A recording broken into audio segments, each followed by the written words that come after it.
ang sapa kay kung tanawin mo kanang sa Toledo gud padayong gisusi sa mga personnel sa Cebu Provincial Environmental and Natural Resources Office kon Penro ang estado sa sapang Dako River sa dakbayan sa Toledo human gireklamo ang mga quarrying operations nga nakaingon sa kadaot sa maong dapit. Asoy sa nangulo sa Penro, Rodel Buntuyan, nga sa pagkakaron nagpadayon ng investigasyon sa ilang technical team sa kasapaan ug ang mga barangay nga naapektuhan niini. Nay mga tao din na aware ta nga nagpalapala di lang ko ka sure kung unsay arrangement anang mga permit holders din ha. As of today, naatay gipada nga mga tao dito karon to conduct an assessment, na inspection sa site.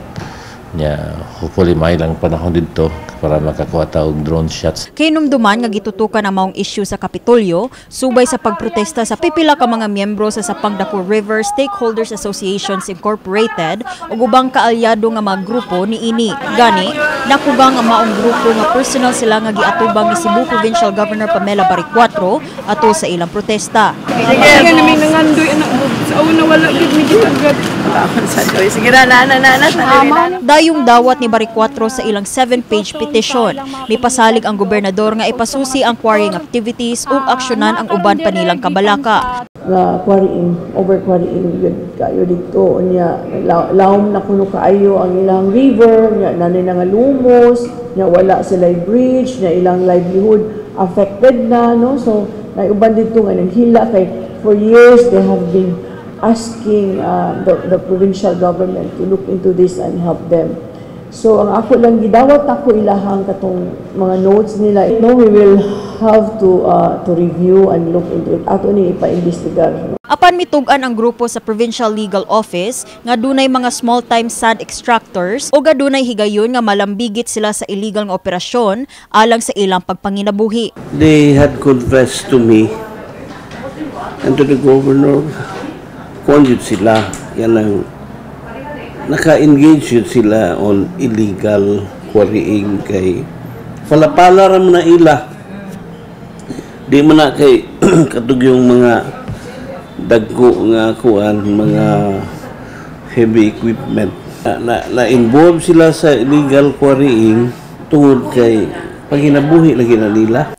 Subay ni ini gipasabot sa Penro nga ang pagpalapala o pag-extract sa balas o graba nga walay permit gikan sa kagamhanan gikonsiderar nga illegal. Any extraction man gyud sa sand and gravel kung wala kay permit is illegal. Ang mga gagmay gipang dakop, ang mga dagko wadak pa.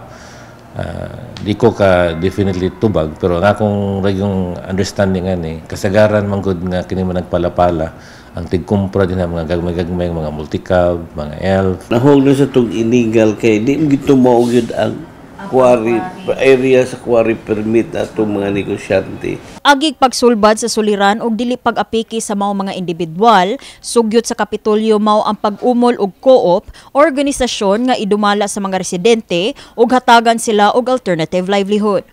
Sila nay among organisa na sila organization for himuon na lang tingali nag-cooperative nga sila nalay mo engage in quarrying. Maka kwarta patingali sila niya makontrol na to, ma-regulate na mo. Hatagan ng alternative livelihood nga dili na mo kuy-kuy diya sa sapa kay dagham nga ng mga tao dahil nagpalapala ba.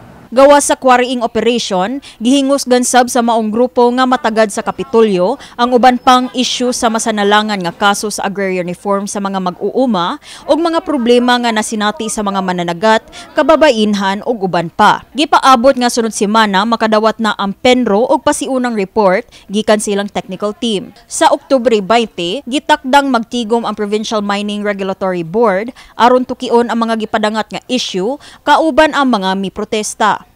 Kini si Liza May Piñaranda, alang sa My TV, Cebu.